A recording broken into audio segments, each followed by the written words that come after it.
Fala galera, eu sou o Léo e hoje nós vamos falar de estrutura atômica. A primeira ideia de átomo surgiu na Grécia Antiga, porém de fato o primeiro modelo atômico aceitado pela comunidade científica foi o de John Dalton. Ele basicamente escreveu as seguintes hipóteses. Primeiro, a matéria é constituída de átomos, que são partículas indivisíveis e indestrutíveis. Segundo, todos os átomos de um elemento químico são idênticos em massa e em propriedades. Terceiro, as substâncias são formadas pela combinação de um número pequeno de diferentes átomos. E o quarto, e um dos mais importantes, as reações químicas não criam e nem destroem átomos. Porém, somente alguns anos depois, um cientista inglês chamado Joseph John Thomson conseguiu deduzir a existência de partículas carregadas negativamente, os elétrons. Ele criou então um novo modelo atômico, em que a gente teria uma bola maciça positiva, como se fosse uma bola de sorvete, e os elétrons estariam incrustados nessa bola, como se fosse tipo um granulado em volta do sorvete. E foi apenas no início do século passado que Rutherford conseguiu criar um modelo mais elaborado do átomo. Ele fez a seguinte experiência. Ele pegou um canhão de partículas alfa, que são partículas positivas, e bombardeou numa fininha camada de ouro. E ele colocou sensores em volta para medir onde é que estavam indo essas partículas alfa. E ele observou três coisas. A primeira é que a maioria das partículas alfa atravessou a lâmina sem sofrer desvios de trajetória. A segunda, algumas poucas partículas sofreram desvio ao atravessar a lâmina de ouro. E a terceira foi que pouquíssimas partículas alfa não conseguiram atravessar a lâmina e foram refletidas. Com isso, Rutherford concluiu que, como ele bombardeou partículas positivas, o núcleo, que é a parte positiva, tem que ser muito pequeno e concentrar a maior parte da massa do átomo. Só assim ele conseguiu explicar como que as partículas alfa, que são positivas, atravessaram a lâmina de ouro sem sofrer desvios ou serem refletidas, na maior parte dos casos. Ele também chamou a periferia do átomo de eletrosfera, porque é onde ficam os elétrons. E ele falou que tem que ser muito maior do que o núcleo, mas possuindo uma massa muito menor que a do núcleo. Com isso,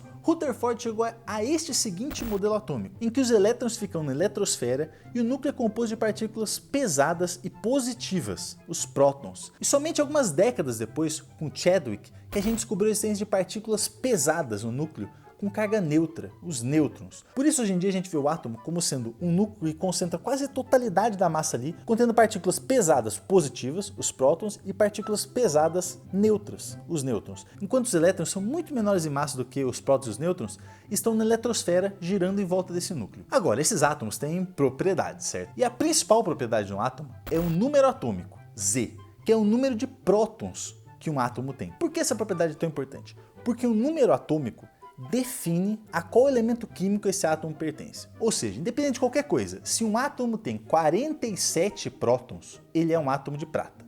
Se o número atômico dele é 1, é um átomo de hidrogênio. Se for 8, é o oxigênio e por aí vai. E vai lembrar que para um átomo neutro, obviamente o número atômico tem que ser igual ao número de elétrons. Agora, a massa, a gente sabe que se concentra no núcleo do átomo. Portanto, a massa de um átomo, o azão, tem que ser igual ao número atômico mais o número de nêutrons. E se o número atômico for diferente do número de elétrons, a gente vai ter um íon. E o íon pode ser positivo, cátion, ou negativo, ânion. E agora que vem o pulo do gato. A única coisa que pode mudar no átomo, para os nossos exercícios que a gente vai fazer aqui, é a eletrosfera.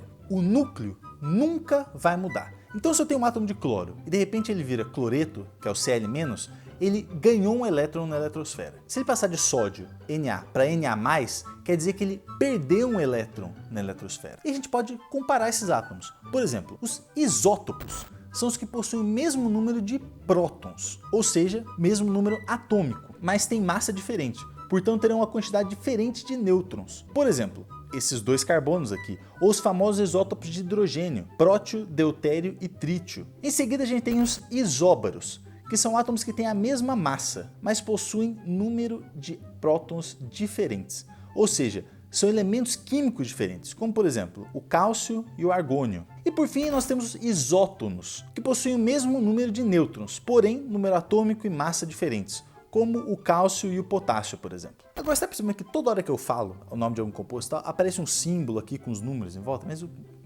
que é isso? É assim que a química representa um elemento químico. A gente usa um símbolo para ele, com um número em cima, que é o número de massa, e um número embaixo, que é o número atômico. E esse símbolo é muito fácil, normalmente é a primeira letra do nome do composto, tipo carbono é C, oxigênio é O. E se precisar, você acrescenta uma letra minúscula para diferenciar. Por exemplo, cálcio não pode ser C, porque é o carbono. Então o cálcio vai ser Ca, o cádmio, CD. Mas agora há pouco eu falei do sódio e era Na. A prata era Ag. Essa perguntinha eu deixo para vocês, só uma curiosidadezinha. Mas de onde vem essas siglas estranhas, tipo prata, sódio e chumbo? É isso, galera. Espero que vocês tenham gostado do vídeo. Por hoje é só. Eu deixo vocês com um grande beijo, um abraço e eu fui.